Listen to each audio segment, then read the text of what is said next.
Halo teman-teman IF semua, perkenalkan nama saya Safa Syarifah Salsabila atau yang biasa dipanggil dengan Safa.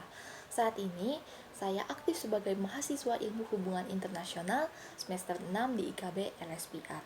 Pada kesempatan kali ini, saya akan membahas tentang salah satu dari topik tujuan pembangunan berkelanjutan tahun 2030, yaitu mengenai tujuan nomor 7 tentang energi bersih dan terjangkau. Sebelum membahas lebih dalam mengenai energi, saya ingin bertanya kepada kalian semua. Apa sih yang terlintas dalam pikiran kamu ketika mendengar energi bersih dan terjangkau? Mungkin ada dari kamu yang mengatakan kalau itu sehat, segar, dan dapat dirasakan oleh semua orang. Ya, jawaban yang kamu pikirkan memang benar apa adanya. Akan tetapi, tahukah kamu, agar energi tersebut dapat bertahan lama, kita harus memastikan bahwa sumber energi tersebut haruslah tetap tersedia. Lalu, bagaimana caranya agar energi tersebut tetap tersedia? Nah, disinilah kita akan membahas mengenai EBT atau energi baru dan terbarukan di Indonesia sebagai salah satu solusi dalam menjawab ketersediaan energi yang kita miliki. Menurut Peraturan Presiden Nomor 5 Tahun 2006 tentang Kebijakan Energi Nasional, energi baru adalah bentuk energi yang dihasilkan oleh teknologi baru, baik yang berasal dari energi terbarukan maupun energi tidak terbarukan. Sedangkan energi terbarukan adalah sumber energi yang dihasilkan dari sumber daya energi yang secara alamiah tidak akan pernah habis dan jika dikelola secara maksimal dapat berkelanjutan. Jadi, dapat dikatakan bahwa EBT adalah energi yang dihasilkan dari sumber daya energi yang secara alamiah tidak akan pernah habis dengan menggunakan teknologi baru. Nah, contoh dari energi terbarukan ada sinar matahari, panas bumi, air, angin, bioenergi, dan arus laut. Berdasarkan data Kementerian ESDM per 8 Maret 2021, potensi energi terbarukan di Indonesia terbanyak ditempati oleh energi surya, yaitu sebesar 207,8 gigawatt, air sebesar 75 gigawatt, dan angin 60,6 gigawatt. Akan tetapi, dengan banyaknya potensi energi terbarukan yang tersedia di negara ini, kenyataannya sampai saat ini kita belum dapat merasakan manfaat dari energi tersebut. Dan mengapa hal itu dapat terjadi? Berdasarkan data kapasitas terpasang pembangkit EBT per pulau yang tersebar tahun 2019, di Pulau Sumatera, total pembangkit listrik dari energi terbarukan ada sekitar 4.323 MW. Sedangkan di Pulau Kalimantan, sekitar 346 MW total kapasitas pembangkit dari EBT. Lalu, untuk di Pulau Sulawesi, sekitar 1.251 MW. Dan untuk Maluku sendiri baru terdapat total 53 MW. Dan untuk Jawa Bali Nusra, total kapasitas sepasang cukup besar yaitu sekitar 4.325 MW. Sehingga total terpasang pembangkit listrik dari EBT baik yang off-grid maupun yang on-grid adalah sekitar 10,3 gigawatt atau 14,8% dari total kapasitas sepasang pembangkit tenaga listrik di Indonesia. 10,3 gigawatt jika dibandingkan dengan total potensi EBT yang Indonesia miliki, yaitu sebesar 420 gigawatt, maka dapat disimpulkan bahwa pemanfaatan EBT di Indonesia saat ini masih minim. Nah, pemanfaatan EBT di Indonesia tidaklah semudah yang kita bayangkan.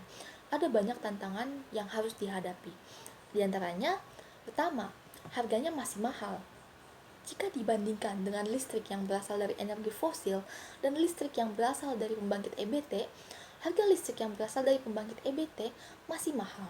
Dan di satu sisi, di Indonesia sendiri, meskipun pengadaan listriknya didominasi pembangkit konvensional yang relatif murah, tetapi masih terdapat golongan masyarakat yang perlu disubsidi oleh pemerintah untuk mendapatkan listrik, yaitu mereka yang memiliki tingkat perekonomian yang rendah. Kedua, pasar yang belum terbentuk.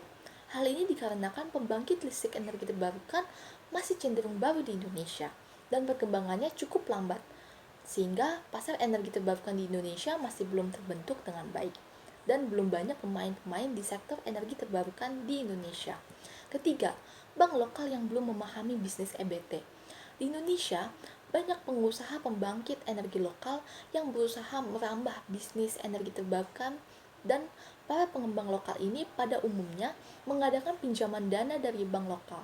Namun, masih banyak bank lokal yang belum memahami usaha di bidang energi terbarukan, sehingga mereka cenderung menilai bahwa proyek energi terbarukan ini memiliki risiko yang tinggi dan belum memiliki kerangka kebijakan yang efisien. Sehingga hal itulah yang membuat bank lokal merasa enggan memberikan pinjaman dana kepada para pengembang lokal tersebut. Keempat, jaringan listrik di Indonesia yang belum mendukung EBT. Hal ini dikarenakan bahwa salah satu sifat yang membuat listrik dari energi terbarukan ini berbeda adalah sifatnya yang intermittent atau pasokan energinya yang tidak stabil. Nah, sifat intermittent ini dimiliki oleh beberapa pembangkit seperti PLT Surya maupun PLT Bayu.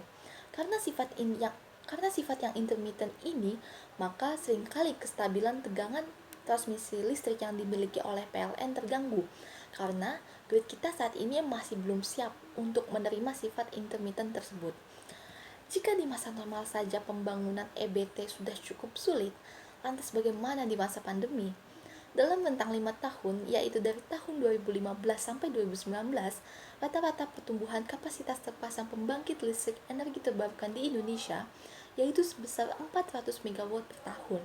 Akan tetapi, sepanjang 2020, penambahan kapasitas menjadi lebih rendah, yaitu kurang dari 200 MW. Sehingga pandemi COVID-19 ini menyebabkan sejumlah proyek pengembangan pembangkit listrik energi menjadi terhambat. Nah, selain permasalahan proyek yang terhambat, sejumlah komponen mesin pembangkit listrik yang ada menjadi rusak, terutama di daerah pedesaan. Misalnya, seperti tiang kincir angin yang roboh, inverter dan controller yang rusak berat sehingga tidak bisa lagi mengalirkan listrik ke rumah warga, dan mesin pembangkit yang diterjang banjir. Dan karena tidak adanya dana untuk memperbaiki mesin komponen tersebut, maka mesin tersebut dibiarkan rusak sehingga warga belum lagi mendapatkan listrik yang dapat menerangi rumah mereka. Adanya berbagai tantangan dan hambatan dalam proyek EBT seharusnya dapat membuat pemerintah bertindak tegas dan bersikap jelas dalam menghadapinya. Salah satunya adalah dengan mempercepat pengesahan rancangan undang-undang tentang EBT. Melalui undang-undang EBT yang nantinya akan disahkan tersebut, diharapkan pengembangan pembangkit listrik akan memiliki landasan hukum yang kuat dan lebih jelas, yang kemudian di dalamnya nanti akan dapat dimuat aspek pengusahaan, harga, dan pengelolaannya. Selain membuat undang-undang, pemerintah harus gencar melakukan sosialisasi kepada seluruh pihak EBT, agar nantinya pihak tersebut dapat memahami seluruh proses terkait EBT. Memang, untuk mewujudkan proyek pembangunan EBT ini tidaklah mudah, sehingga dalam prosesnya banyak menemui jalan terjal yang mengharuskan kita untuk berhadapan dengan pemangku kepentingan yang masih menentang pembangunan EBT. Akan tetapi, sebagai pemuda yang nantinya akan menjadi generasi penerus bangsa ini, kita harus tetap menyuarakan pentingnya EBT demi kehidupan di masa mendatang. Karena jika bukan kita yang mengolah potensi energi yang kita miliki, lantas siapa lagi? Sekian dan terima kasih.